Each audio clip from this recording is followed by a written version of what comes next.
Well, today is a big day for, well, not just the Trump campaign, but for other reasons. And honestly, the reason why I haven't recorded anything yet is that I haven't really been able to decide what I want to focus on. I've been kind of waiting to see if maybe this case that's being argued in Pennsylvania, we might get some kind of a decision today.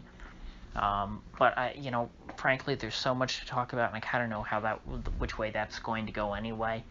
I think I've seen enough to where I think I can discuss about that and other issues. So I guess I'll start there. And the Trump campaign has, sort of their biggest lawsuit. It's this one in Pennsylvania where they're trying to have 700,000 votes thrown out because they were improperly counted. Now, I'm hearing conflicting reports about this. Now, on Sunday, the Washington Post and a couple of lawyers, writing in that, said essentially that the complaint filed by the Trump campaign in Pennsylvania had stripped out that count, and they were no longer essentially saying that those 700,000 votes should be thrown out, and that they were not making the case that that their observers were not allowed to watch the count in the process, and that they were only now arguing that essentially there was an equal protection argument over certain counties allowing people to cure their absentee ballots which were improperly filled out, and other counties not allowing them to do that. To this, the Trump campaign and Rudy Giuliani all said that that's fake news, it's not true. We haven't, stripped anything out of our lawsuit. We still want these, still think that these votes were improperly counted and they should be thrown out. Now today, I'm hearing, because I was unable to dial into the thing. I don't know what the number was to listen to the proceedings in the court directly myself, which is unfortunate. So that means that I had to rely on journalists live tweeting the proceedings, and of course these journalists are very biased against the Trump campaign, so every tweet is like, a very short snippet of reality of something that actually happened in the courtroom, followed by, this is totally debunked, they're making stuff up, Rudy Giuliani is a fraud. And so I'm having to sift through these things to try and get at the grains of truth that these journalists are actually reporting, which, is what a reporter is supposed to do. The guy I was following, literally has a reporter in his bio. So certain people on Twitter who are listening, who were able to dial in, which they had a lot of problems with the phones, apparently probably because of high call volume, the line was dropping, and people were unable to hear what was going on, and that interrupted the court proceedings and whatnot. But there's conflicting reports that the report from the Washington Post on Sunday, was confirmed today by Rudy Giuliani, that they're no longer arguing that point. But I'm hearing people going both ways, saying that Rudy Giuliani is arguing that, the observers were not allowed in and that these ballots should be thrown out. People saying that Rudy Giuliani admitted that that was, not true, and that they removed that from their complaint. I honestly have no idea what's going on. But I have to say that when Trump's lawyers very strategically resign on the eve of their court date, that it doesn't inspire much confidence in me. It's not to say that I think that their case is bad, because I think that if you can't get people to actually show up to argue your case, you're going to have a very tough time in our American legal system. What matters more than how good your case is or whether the facts are on your side, what matters is how good your lawyers are. And if you can't get people to represent you in court, then you don't have much of a shot. And so what they had to do today was, because all of Trump's lawyers quit, they had to try and get Rudy Giuliani in there to argue the case. And of course, they had to file some kind of petition to even make it so that Rudy Giuliani could legally do that in the state of Pennsylvania, because he's not a member of the Pennsylvania Bar Association. And all of this is very troubling to me. I also have to imagine that Giuliani was not prepared, probably, to argue in court, because it hasn't been his job up until now. They were supposed to have other attorneys representing the campaign in court. And so this hearing today was on, a motion to dismiss the case, which was filed by, not the state, the Commonwealth, as they call themselves. And I have to imagine that they're going to win that, but I believe that can be appealed. I don't, I'm not a lawyer, so I don't want to go out on a limb too much, but I think that there would be a lot more, let's say, nervousness on the part of the Trump people if this case was at risk of being dismissed and then not able to be appealed. I'm pretty sure that they plan on appealing this because they have no intention of winning until they get to the Supreme Court. In fact, Giuliani said that just today when he was interviewed by Maria Bartiromo, that he doesn't intend to win in the lower courts.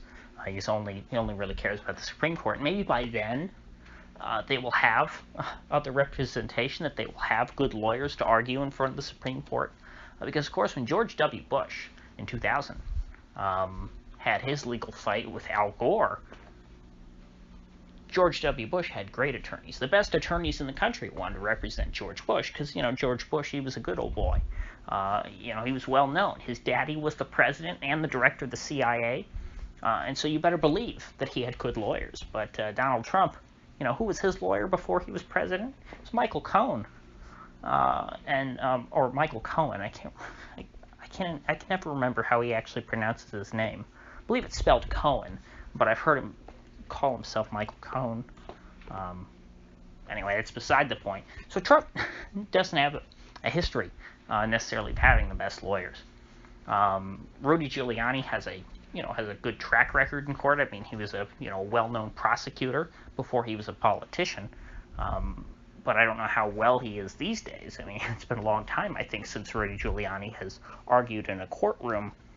And as recently as a few days ago, before you had all of these defections from the Trump legal team, Ted Cruz was raising the red flag and saying that even the people that Trump did have retained were not the best lawyers, and that Trump had trouble getting top tier attorneys to represent him, and he had to settle for whoever would take the case. And those people, of course, were not very faithful. And, they abandoned the case sort of on the eve, before they even argue it. I mean, that's just not a very professional thing to do. People don't want to hire an attorney who's going to turn their back on you, right before your court date and hang you out to dry. But the reason why they did that is because they were under, of course, immense pressure after many of them were doxxed by the Lincoln Project and others, and after people started harassing their other clients, saying, hey, your attorney is representing Donald Trump. Donald Trump's a very bad person. Therefore, I think you're a bad person, and I'm going to make your life difficult if you don't go harass your attorney and make them drop this case. And so that's how the Trump administration ended up in that no good, very bad position. I would be much more confident if, like in 2000, the Trump campaign had, a legal dream team and had solid representation. But frankly, I'm not confident of that. I mean, there are totally innocent people in this country who go to prison for a very long time, simply because they don't have access to good legal representation. That is, a very well-known flaw in America's so-called justice system, is that it's really cases really are decided based on who the highest bidder is. But even if you have all the money in the world, if people don't want to represent you under any circumstances, then you're out of luck. You can't fight in the courts. There has to be someone willing to represent you. And it used to be that attorneys would pride themselves on, representing any client, regardless of whether they agreed with them or not, or whether they thought were good people, because it was just sort of had to do with sort of, the ethics of an attorney. It was different.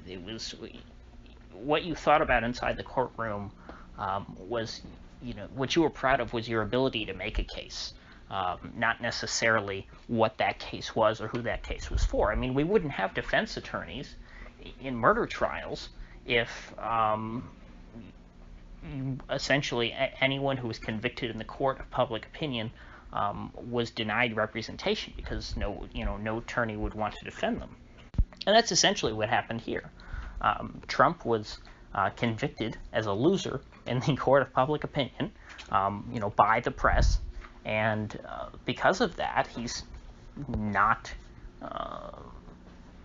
able to really, get good representation. I believe it was John Adams, one of our founding fathers, who represented the soldiers who perpetrated the so-called Boston Massacre in their murder trial. He defended them, even though he was a revolutionary, someone who wanted to overthrow the crown. He defended soldiers of the crown who came from Britain and shot Americans in the streets of Boston. And I think that story has inspired a lot of attorneys in this country. Now, I don't know what this bodes for the Trump campaign's lawsuits in all of these other states, because of course Rudy Giuliani cannot single-handedly argue each one of these cases in all of these different states. They do need actual outside counsel to come in and represent them. And if the Trump campaign keeps hemorrhaging legal support like this, if there are no Republican lawyers who want to step forward and argue on the president's behalf, then he's dead in the water.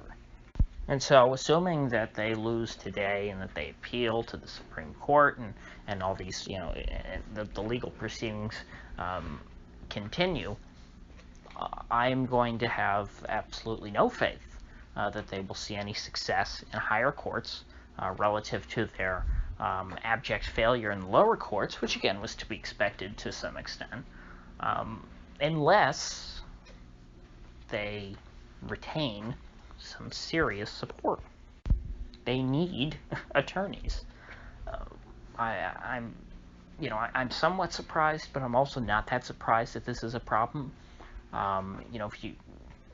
I can see it being, Trump is considered to be a very divisive figure, very toxic, and people don't want, you're not welcome in polite society if you're associated with Trump. But I mean, still, they're lawyers. You would think that lawyers are not that stingy with who they represent, but apparently they are. Now, the other thing we're waiting on are, of course, all these Dominion lawsuits that are supposedly looming. This Sidney Powell woman, who I'm not that familiar with, other than the fact that she was Michael Flynn's attorney, so I'm not going to go out there and say, oh, she has so much credibility because with me. I mean, she doesn't. I'm not saying she's a bad person. I'm just saying I don't know. I don't have much of an opinion of her. And so I'm going to need to see what it exactly is that she plans on bringing forth. And of course, I assume that since this Dominion stuff is a multi-state issue, I mean, she's not going to be the only attorney working on it. There has to be other people. I mean, where is the Trump legal team? I mean, at this point, things are starting to get dire, and the credibility of this Sidney Powell woman, of Rudy Giuliani, of Lin Wood, Lin Wood is someone who I actually, have respected in the past. He represented Richard Jewell, which, Richard Jewell was just, it was a travesty what the media did to that man, accused him of being a terrorist without evidence, as they would say, and then refused to retract it and, completely just tried to destroy his life. Now, he was never charged with anything by the authorities because the government realized that, there's no evidence. This guy did nothing. It was just a lie that the media made up. They blamed him for the terrorist attack in, 1999 at the Olympics in Atlanta, or 1998? Anyway, he's another one of the lawyers out there making a lot of noise about this. I don't know. As the days go by, I become more and more skeptical. I was very open to all this at the beginning, but the longer things go on, the more I expect to see.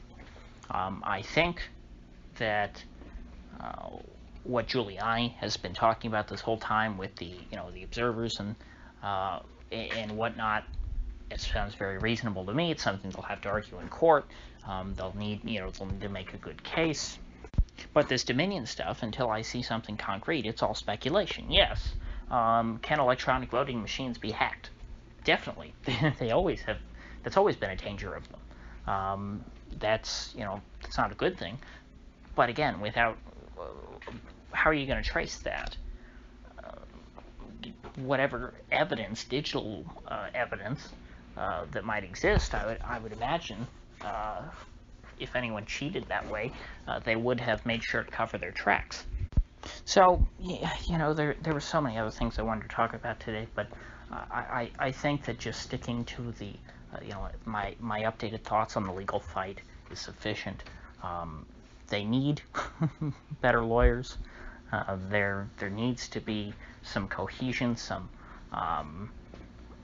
consistency in the legal team, and if that doesn't materialize, I'm not going to hold out my hopes that old Donald Trump is going to turn things around. So with that said, if you get anything of value out of this video, I'd appreciate you clicking that like button and sharing this video. And if you haven't already, please do subscribe, because I do upload every day and I'd hate to have you miss one. So I'll see you folks back here tomorrow.